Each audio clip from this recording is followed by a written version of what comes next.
My evening was so unremarkable that when my phone lit up with a notification, I practically lit up. Lately, I've had the habit of staying in and lounging around in my spare time. More often than not, I only socialize on other people's initiative. So, the email I received from my friend, Charlie, inviting me to do something, I didn't care about response time etiquette and straight away agreed to go. The email was short, but sweet. It read, "Hey, I just finished an escape room and it was amazing. So difficult, I bet you'll have a tough time doing it. I'm at the lobby at the end if you want to meet me. It's only in town for a short while, so you better hurry." This email was followed with instructions on how to get there. I shot a concise response that I'll be there, and threw on some going out clothes and left. It was a dark winter evening, so when I pulled in front of the large, monolithic structure, Gothic in nature, it unsettled me somewhat.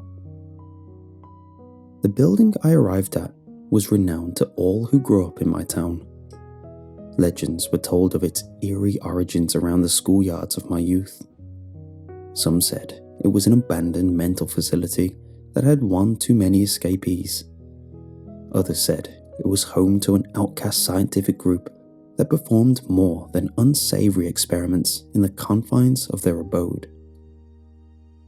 Whatever the truth was, this mystery added to the thrill of the setting, and in turn got me very excited for the upcoming events. I soon pulled over into the open field that was being used as a car park and made my way into the reception area.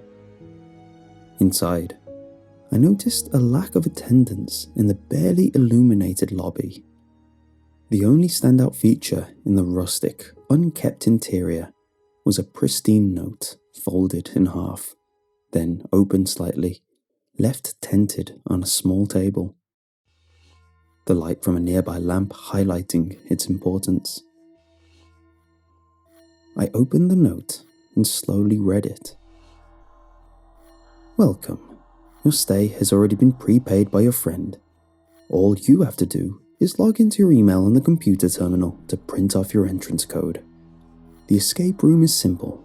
Make your way through 5 puzzle rooms, and you win. You cannot bring your phone in, so leave it at the basket behind the reception counter, and it will be looked after during your visit. When you are ready, make your way through the door marked Room 1 by inputting your entrance code. But be warned, once you enter, there's no turning back."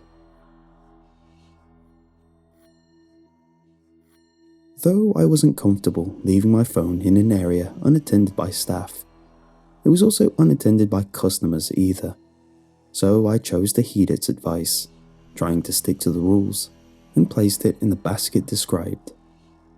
I then followed the instruction and used the computer allocated to print off my unique code and readied myself for a challenge. The computer looked as aged as the surroundings, making noises I hadn't heard a computer make since Windows 98. A rush of nostalgia shot through me, bringing back fond memories of my parents placing me in front of their brand new computer, clicking away at what I rightfully believed was the future. While inputting my allotted code, I found the numbers on the pad hard to press. The buttons were old and mechanical, like that of a rusted typewriter.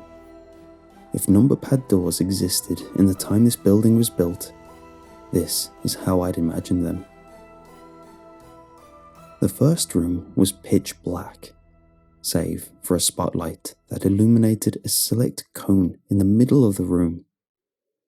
Settled in the middle of the light was a small wooden table, which held another note, propped identically to the first. I crept my way over, making sure to take high, exaggerated strides in case an unseen obstacle stood in my way.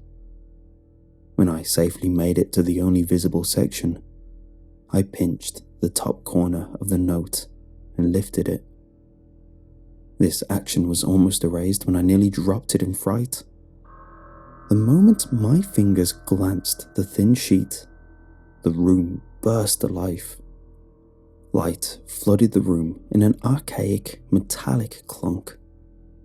The heavy sound made my heart pound from shock, but soon settled when I saw how non-threatening the room was. The walls were adorned with terribly painted figures, a child's concept of horror. Black paint was literally used to etch the silhouette of figures with red eyes and sharp teeth.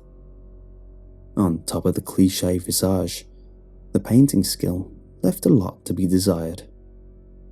If a staff member painted it, they should have outsourced the job. If they hired someone to do it, they should demand a refund. These figures were adorned around the walls, each one in a slightly different pose to the last. Once I was familiarized with the room, I took to reading the note. Say hello to your new friend. This is the monster which is said to stalk this building. If you see him, make sure you never look at him. He's not afraid to act out if you do. This room's task is simple. Count all the teeth and input it as a 4-digit code. Good luck. Before I thought of counting, I tried to think if it was any sort of puzzle. The task was too simple for my liking, and it had my senses on edge, trying to figure out if there was a deeper meaning. I looked around the floor and the ceiling to see if there were hidden sketches I missed upon first glance. Seeing nothing else out of place, I decided to try the obvious route and started counting each pointy tooth. By my count, the total came to 119, so I used my first attempt at 0119. To my surprise, I heard the loud click of the lock snapping open, and the door slowly creaked ajar via its own hefty weight. Each door I'd seen so far was thick, and was mostly composed of raw wood. I dared not think of the scenario of being trapped in one of these rooms. I slinked my way into the next room, and the door firmly closed soon after. This room was identical to how I found the first room upon arrival.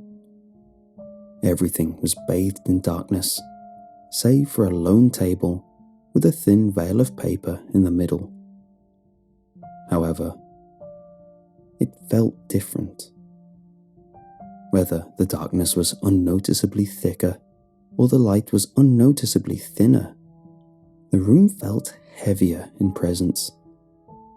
Despite its identical appearance as room 1, something within me whispered I had to move on to a higher stage.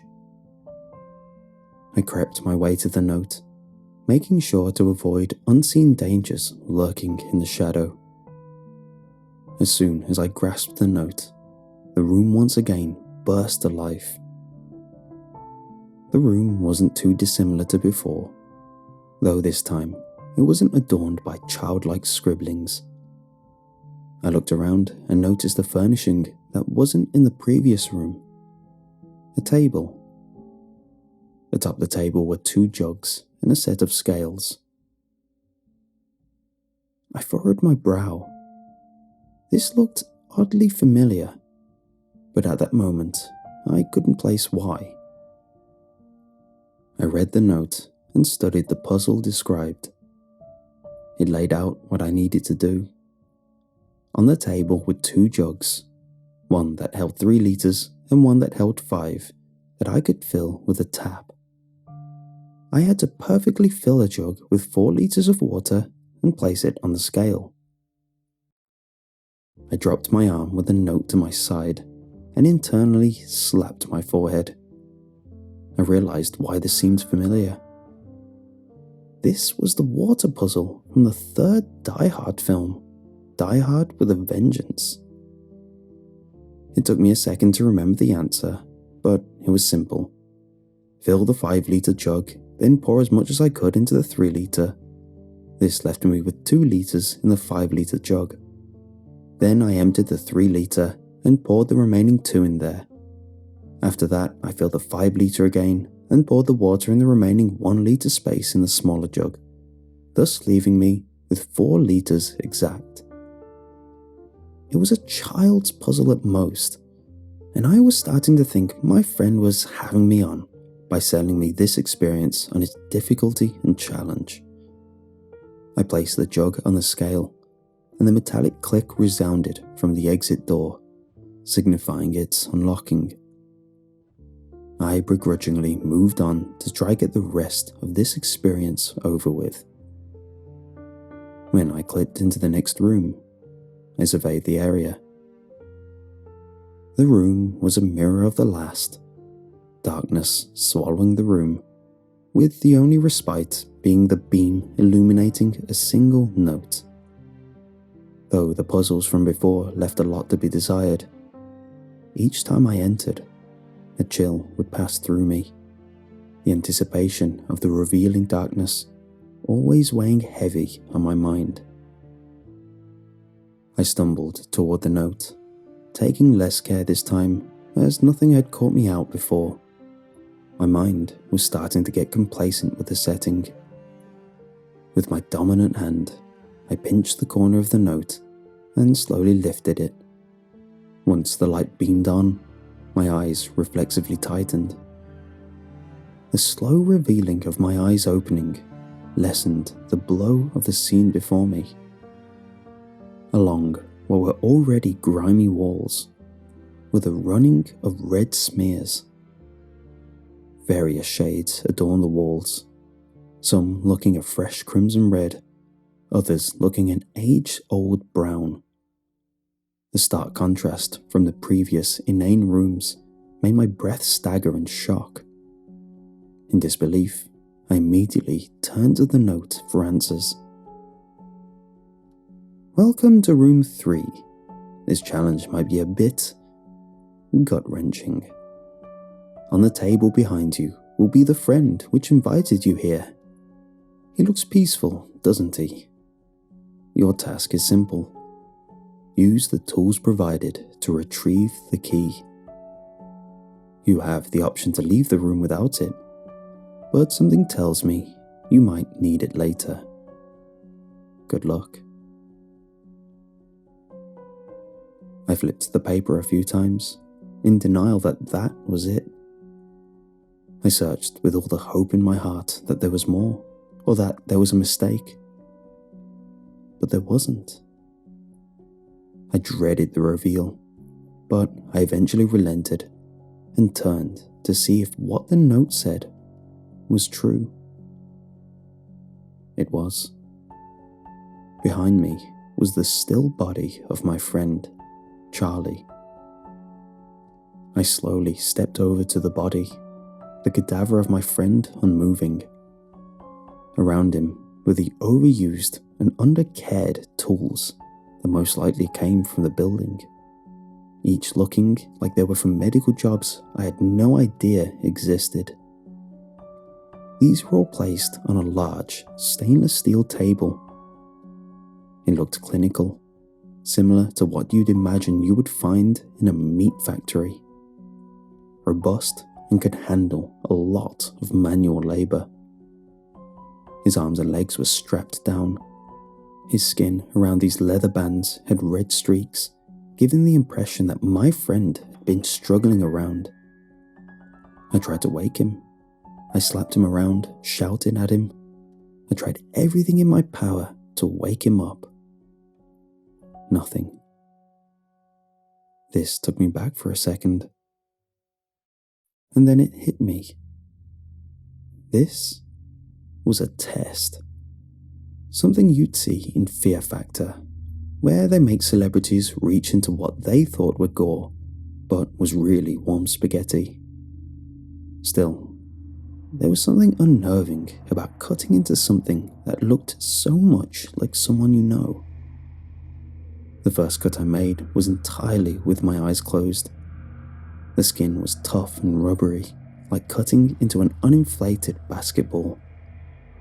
However, once inside, it was easier to get around. I dug my hands in and reached for what I could vaguely recognize as a stomach, retching with each moist squish. It took a few attempts. My organ knowledge was lacking, to say the least.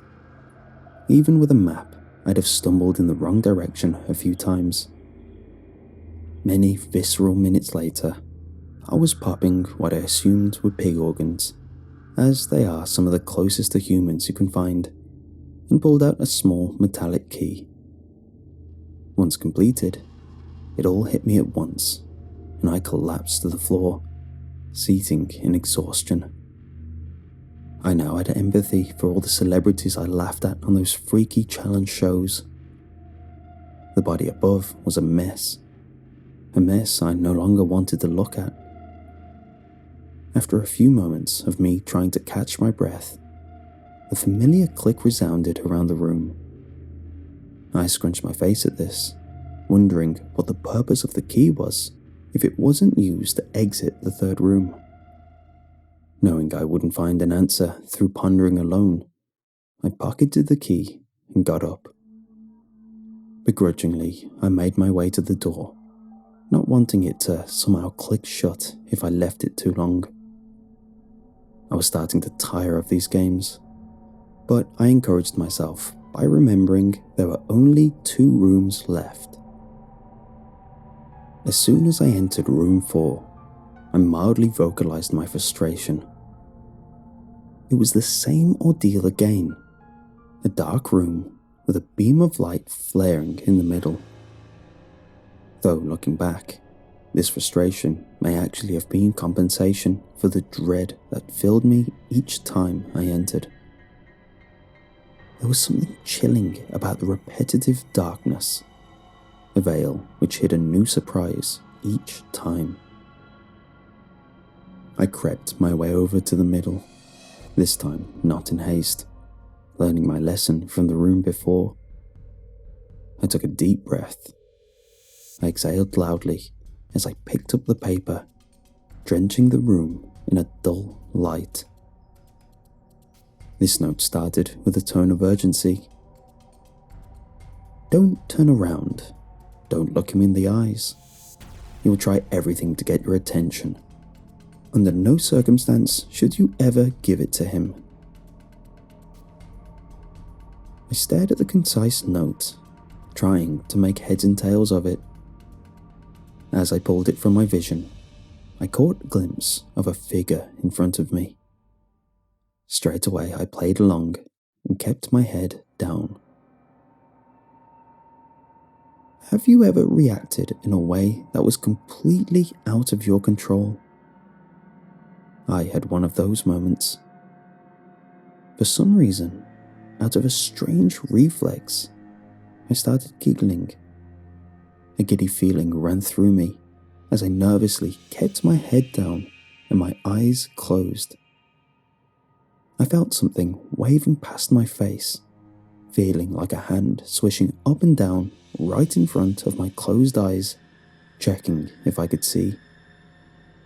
At this, I tightened my eyes, making sure to not even look at the dark silhouette through my eyelids. I was trying my best to play along. Throughout this, I still couldn't figure out if I was enjoying the tension or if my laughter carried genuine fear. This all changed when I heard her voice. Hey, it's just me. We had you going this whole time. The familial tone and vibe calmed me all at once. It was the unmistakable sound of my friend, Charlie. It was all starting to add up in my head. All the events, the poorly thought out early rooms that were sold as an amazing experience, the strange yet surreal room involving Charlie's body. He set this up, and it got me good. I burst out laughing in a sign of defeat, trying to overshadow my embarrassment and not picking up on things sooner. My head still hung down, having made myself comfortable at that angle. My eyes squinted open, and straight away, shot closed. It was less than a second, but that was all I needed. In front of me were the thin, ashen legs of something not my friend. The thin, raisin-skinned pillars looked decrepit, an age I couldn't comprehend in human years. It reminded me of the poorly drawn sketches from Room 1. I started taking back the comments of the art style in my head, now thinking it was possibly due to the lack of study rather than the lack of artistic talent. The voice giggled and started to talk more. "Hey, don't ignore me. It's over. It was just a joke. You can look up now." "It's okay. I think I'll keep my eyes closed, just in case." Was it my best improv, which was picked apart immediately? Just in case? Just in case of what? There's nothing going on. Just open your eyes. The frustration at the end of that statement revealed something more than just anger. It carried a tone no longer attributed to my friend. In fact, it no longer attributed to anything human. A glimpse under the mask of what was really in front of me.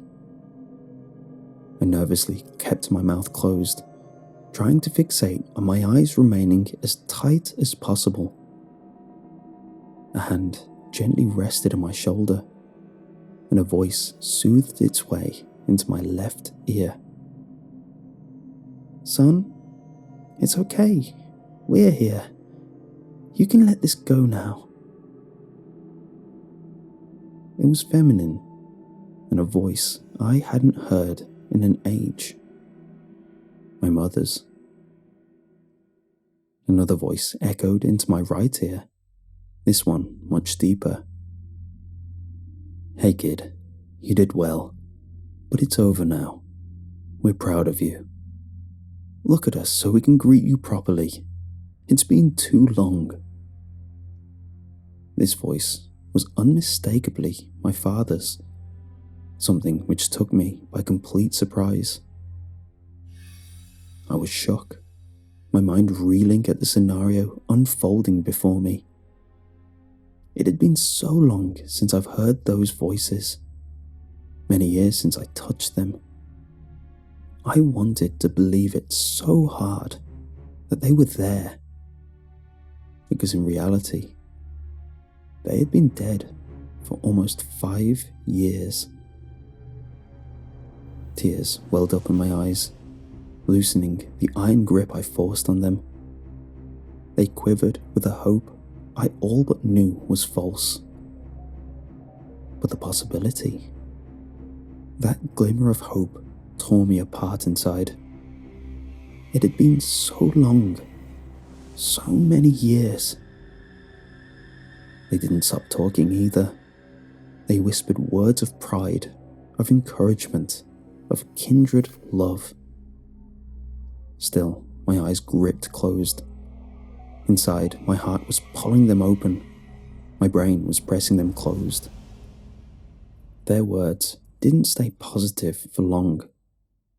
Similar to the emotional outburst as before, they contorted into twisted words of malice. "You always disappointed us, and you can't even look us in the eyes? Shame. 5 years, and you don't want to see us? What kind of coward did we raise?" These were just the lighter ones. These cut deep. I cannot describe the surreal feeling that was swirling inside me. The urge to resist was eternally getting harder. My breathing picked up. A strong feeling of panic crawled around my body, each part shaking wherever it touched. A shiver of fear and pain. This all came to a head when they were screaming in my ears, each side of me, belting at me to just look at them. They moved around, sometimes focusing at one point in front of me. When the two voices intertwined, I swear I saw the soft glow of red flare across my closed eyes. However, this was more bearable than what they turned into. The screams softened to pleas, which fell into begging, then eventually dissolved into quiet whimpers. These wordless sounds tore my heart more than the loss I felt at the death of my parents. The tears dripped from my face as silence took over. First, it was a deathly quiet. But when the realization came that not only would I never hear those voices again, but how twisted the last words I'd ever hear their voice in, I fell down and bawled. Between sobs, in the silence, an all too familiar click echoed around the room. It took me longer than I'd like to admit to recompose myself. Even when I finally chose to move on, the weight of pain still sat heavy in my chest. I didn't understand what was going on, but all I wanted in that moment was to get it over with. Motivation screaming at me that the next room would be the last, but dread whispering that it may only get worse. I entered room 5 and was faced with the same scene which I'd learned to fear. Darkness, save for my trigger, centered in the room. I composed myself once more and readied myself for the worst. Each step I took toward the note, a feeling of terror pulled at my ankles. Eventually, I was dragging my heels, forcing myself to face the note. Part of me wanted to pull the band-aid and yank the note to my face and get it over with. The other part wanted to enjoy the peace of darkness before I bathed myself in whatever was coming next. Sadly, the silence couldn't last forever, and I gently picked up the note. Upon immediate contact, the room as before lit up, the light blinding me for a second, as at that point I had adjusted to the darkness in my procrastination. I held the note right in front of my eyes, a fear that whatever was in the room couldn't hurt me if I couldn't see what it was, similar to the comfort of pulling a blanket over all your limbs as a kid. Secretly, everyone knows it'll do nothing, but the irrational comfort was better than nothing. I squinted at the words and slowly made them out. Welcome to the last room. Don't worry, this is a simple one. If you have the key, just leave the room. If not, you'll have to take the second option. Just lie down in the bed and fall asleep. Whether you wake up depends on whoever you invite next. I was taken back at how simple this seemed. Just leave or stay? It was clear what the obvious choice was. I looked around the room, and upon a quick glance, I couldn't see anything indicating a key. I looked around the room, and upon a quick glance, I couldn't see anything indicating a key, nor something that could hold a small item. My surroundings were simple. The room was as dingy as the ones before. In front of me, in the center of the room, was a small wooden table, identical to the previous one. To my side was a metal table, with nothing but a few strips of leather on top. Where I came from was a rustic-looking wooden door, beat up with time. In front of me was a different door. This one looked reinforced, heavily. If this place truly was an old asylum, this was probably what held the lunatics at bay from the rest of the civilized world. If I were to take my shoulder at it for 100 years, it probably wouldn't budge. My only chance of escape was the key. I looked around again, this time more intently, and a sense of familiarity came up. I did a double take and stared at the only out-of-place item in the room, the metal table.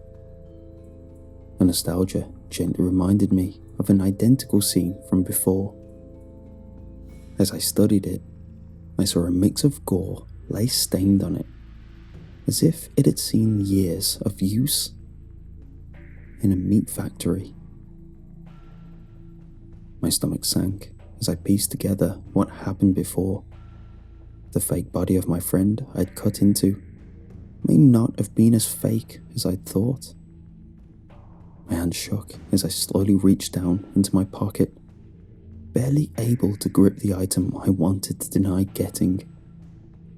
Even when I only saw a glimpse of it, I saw the reality of what I'd done. What was once a pristine metal key was coated in a thin layer of gore. What I once comfortably felt was fake Halloween blood was now screaming at me the regret I'd carry for the rest of my life. I was in a pale state of shock when I gently wrote it clean, hoping that things unseen would hide away the painful memories they carried. When it got to a usable state, I gently lowered it into the keyhole, and an easing click sounded as it gave no resistance to twisting. The final words of the previous note echoed through my mind, deflecting all denial I hoped to cling on to. Whether you wake up depends on whoever you invite next. Charlie. He probably saw who invited him to this cursed place. He probably never had the delusion I had of the cadaver being fake. He probably left room 3 without the key, leaving him to the mercy of the fail state of room 5, a fate I so luckily avoided through my ignorance, but an ignorance I couldn't keep through the revelation of the final rules of the game. I was a ghost when I entered the lobby once more. The same room that started the event was a place I wanted to put behind me and never see again. I glimpsed the reception desk with a small note next to what I recognized to be my phone. I waddled over, numbness making walking a harder task than it should have been. I pocketed my phone quickly, the comfort of communication a warming feeling in the cold mindset I was stuck in. Hesitantly, I read the note. Unfortunately, this one held no malice. Congratulations on succeeding. You are one of the lucky few who have successfully navigated this escape room. Make sure to tell your friends and family to play. But shh, don't tell anyone about the secrets you've learned tonight. You don't want to spoil the game for potential players. If we have to remake the game, we'll make sure you are our primary playtester. Thank you for playing. The way the note was written, as such a positive vibe, made me sick. Whoever ran this obviously took immense pleasure in the whole thing and wanted to protect it at all costs. It didn't take a genius to see the obvious threat if I were to report this, though the way it presented itself as being ran by people left me confused. My mind briefly wondered at how something so insane like this could be ran by anything human was beyond me. I counted my blessings of survival and left, clinging on to the victory of living. When I entered my car, I reflexively checked my phone for the time. I had left around 8 in the evening, and it was now just past 9. The worst pain of my life that would haunt me for the remainder of my hopefully short days could be chalked down to just over an hour. Such a strange thought to dwell on, On top of spying the time, I also saw a notification that was recent. An email from my sister's boyfriend, whom I was messaging not too long ago, talking about meeting up soon. What confused me at first was that it was a reply to an email I never sent, so I checked that first. It was simply written, and to my dismay, I recognized nearly every word used.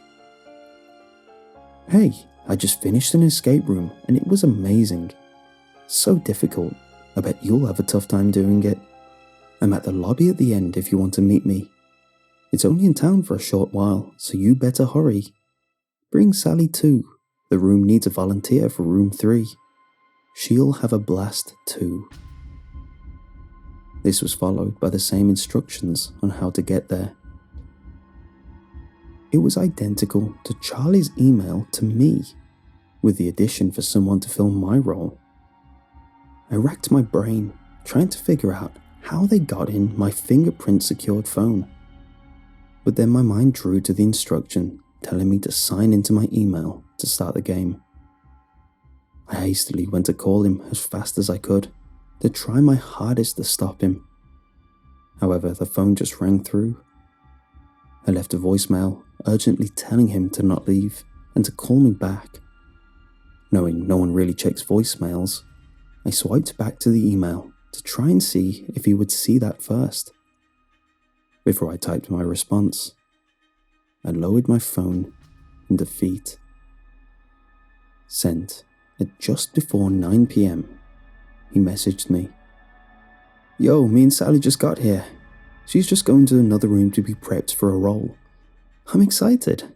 I'm being told to leave my phone at the front desk, so I'll talk to you later. See you at the lobby." I turned on my car and drove home.